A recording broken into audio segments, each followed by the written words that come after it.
California, the land of golden sunsets, silver screens, and at one time, illegal floating casinos. Today we drift just a few miles off the coast, where the mob, the movie stars, and the morally flexible indulged in a new revolutionary creation, gambling ships. Okay, hello, I hope we're all well. This is week 3 or 4 of me complaining that my air is still not fixed and it is 1,000,000 degrees and I'm sweating like crazy. But it's also week 4 of our Las Vegas series. Now, I think this is going to be the last one of these for now. I may come back to it later, but this is it for now. And this story is not based there for the most part, but it does kind of tie into that, especially towards the end. Also, it's hard to find anyone talking about this story. Like, I was able to find one other YouTube video about it, and I don't know why. It's so interesting. Essentially, before gambling was legalized in the state of California, some shady figures found a very innovative workaround. They remodeled ships into floating casinos, and then they parked them in the ocean just outside the reach of the law, and things went awry. Our story begins in the ocean, and if you watched last week's video, it ends in a very familiar place. This is the tale of the gambling ships on the high seas. Now, the Roaring Twenties weren't just roaring. They were drowning in bootleg gin and shady deals. While the National Prohibition Act turned respectable businessmen into rum runners and nightclubs into speakeasies, California added a little salt water to the mix. Federal law ended 3 miles from the shore. Out there, well, that was maritime anarchy, and where the law stops, the fun begins. Deep sea fishing was a very popular sport in California in the 1920s. And as luck would have it, there were a ton of ships lying around from World War I that people would repurpose into fishing vessels. Over time, these fishing ships would host parties, maybe play some poker, maybe even have a roulette wheel. Over more time, deep-sea fishing became just an alibi. And in 1927, a man named Tudor Scherer created the barge C1, the first known gambling barge. Okay, so a barge is a ship that is designed for carrying cargo, and they are not self-propelled, so they need to be tugged or pushed to go anywhere. Now, the barge C1 was not glamorous. Like, the name doesn't exactly scream high society. But when taken exactly 3.1 miles off the shore, it was technically not really illegal to gamble on. Now, Tudor Scherer was also a leading member in a group known as the Combination, and they controlled the vice rackets in LA by having a mayor put in office who turned a blind eye to their dealings. But more so, he opened the door, parted the waves for other entrepreneurs to get in on this floating casino racket. Maybe even do it bigger and better. And now, all of a sudden, these gambling ships are popping up everywhere. And these weren't gambling barges, they were legitimate ships, almost like gambling cruises. I mean, they had rooms so people could stay the night. They had dance floors with orchestras, fine dining, coffee shops, running water, everything. And freeze tag, one of them was decorated in an Art Deco Egyptian motif, which I had a really hard time visualizing because those are two very different things, right? And these ships did not operate under speakeasy rules. They were very promoted. They had signs all over the docks. They had water taxis carrying people from the docks to the ships 3.1 miles offshore, just outside jurisdiction. One of these was the Monfalcone, owned by a group of men to use for this reason. One of those men was Jack Dragna, the Al Capone of LA. Ultimately, it burned down in 1930, and Dragna, now alongside Tudor Scherer and Tommy Jacobs, wasted no time finding a replacement, the Rose Isle, aka the Art Deco Egyptian one. So obviously, the combination group that Tudor Scherer was in had been partnering with the Mafia that Jack Dragna was in. Dragna brought in Johnny Roselli, a Chicago outfit member who would help exert influence over Hollywood and Las Vegas, brought him in as a partner for this ship. But as time went on, the combination started to lose grip, just as the mafia were growing in power. The officials that the combination put in office went down, and the combination were feeling the consequences. So now the mafia are competing with the combination in alcohol, politics, and now floating casinos. And by the 30s, the combination were having to pay the mafia just to operate. So in 1931, Jack Dragna and his crew start to take over the combination's clubs on the land. So now we move to 1935. Tony Cornero was a bootlegger, businessman, gambler, visionary. Eventually, Times Magazine would do an entire spread on him, sort of humanizing him and calling him the misunderstood man. He made his fortune running Canadian whiskey into LA during Prohibition. He was quick, he was smart, he didn't mind bribing a few dock officials. After Prohibition ended, Tony, like so many others, needed a new thing. California didn't allow gambling, but the ocean, on the other hand.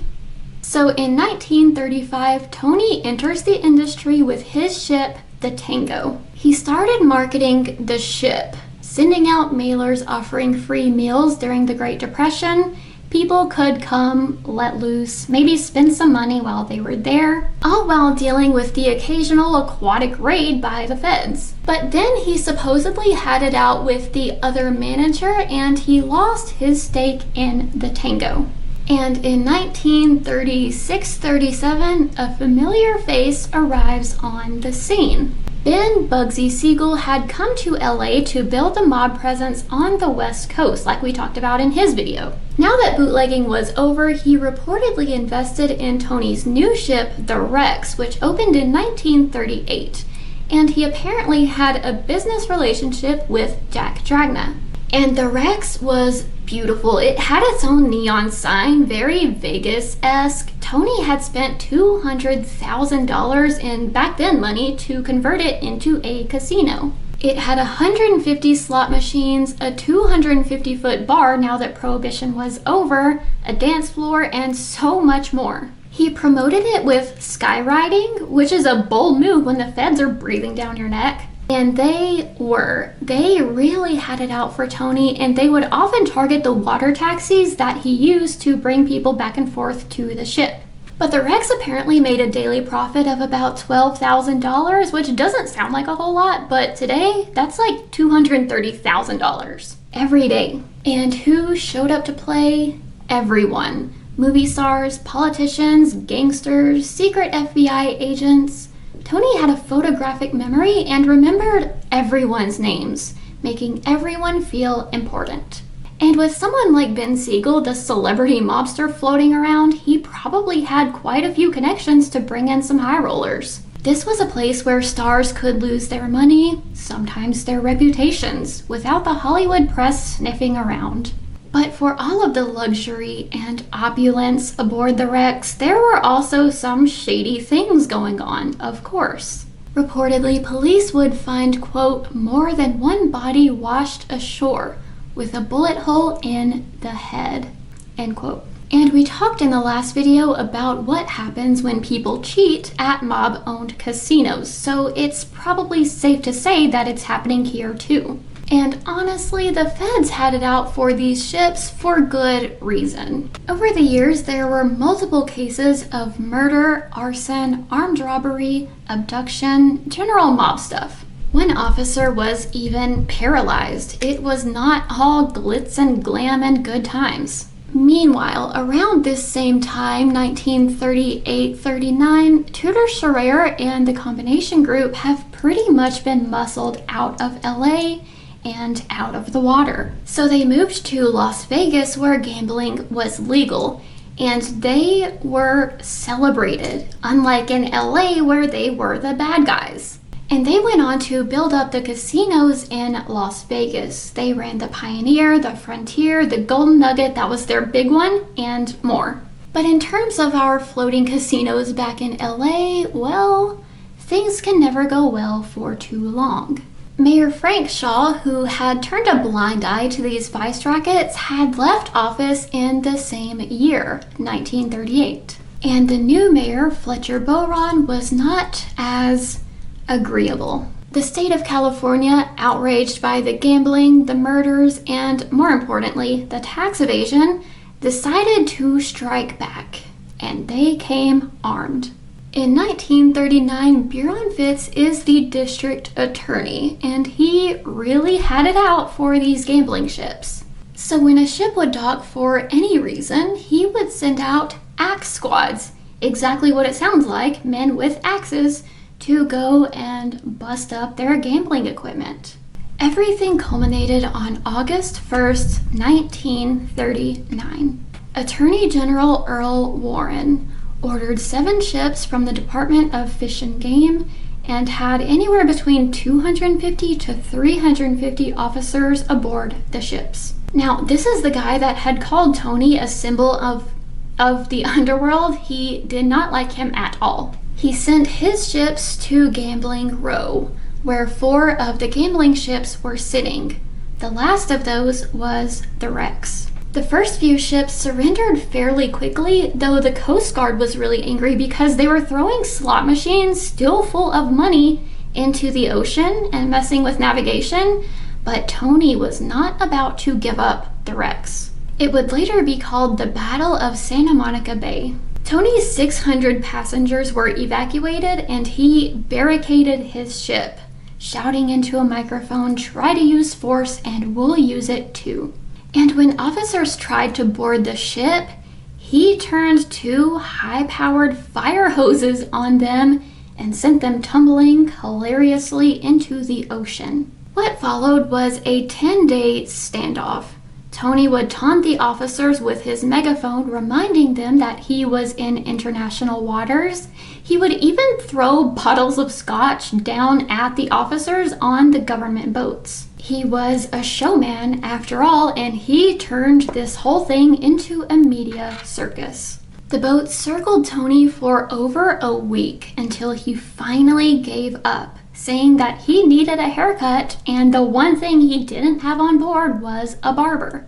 But in the grand scheme of things, the outcome of this battle really didn't matter much anyway, because once World War II was underway, all of these vessels were repurposed for the fight. So during the war years, the first wave of these water casinos was over. Tony ventured to Las Vegas and opened a resort also called the Rex in 1945. But he couldn't stay away from the call of the ocean. In May 1946, Tony was back on the water in his new ship, the Lux, and a new opponent emerged. Senator William Noland had heard about Tony building the Lux, and he got angry. They needed lumber and supplies to build housing for veterans, and here this guy was building an entire ship. And the senator owned the Oakland Tribune, so he had his own platform to trash Tony as much as he wanted. And then Tony trashed him back, and the back and forth continued. The senator came up with an initiative that became law in April 1948. Now, operating a gambling ship was a federal crime, and the 3-mile line had been extended. And transporting people on the water taxis would get you a $10,000 fine, 2 years in prison, or both. Tony could no longer fight. This was the end of the floating casino industry. After the fall of his watery empire, Tony tried to go legit. He went to Vegas, where ironically gambling was legal. He started raising money to build his dream resort, one that would become a legend in its own right. One that would go down in the history books forever. His dream was the Stardust. Unfortunately, Tony didn't live to see the Stardust open. In 1955, while playing craps at the Desert Inn, he dropped dead of a heart attack. Right there at the table, betting big until the bitter end. The Stardust opened in 1958, and in the 70s, well, that's when my last video took place, and the resort went down in infamy.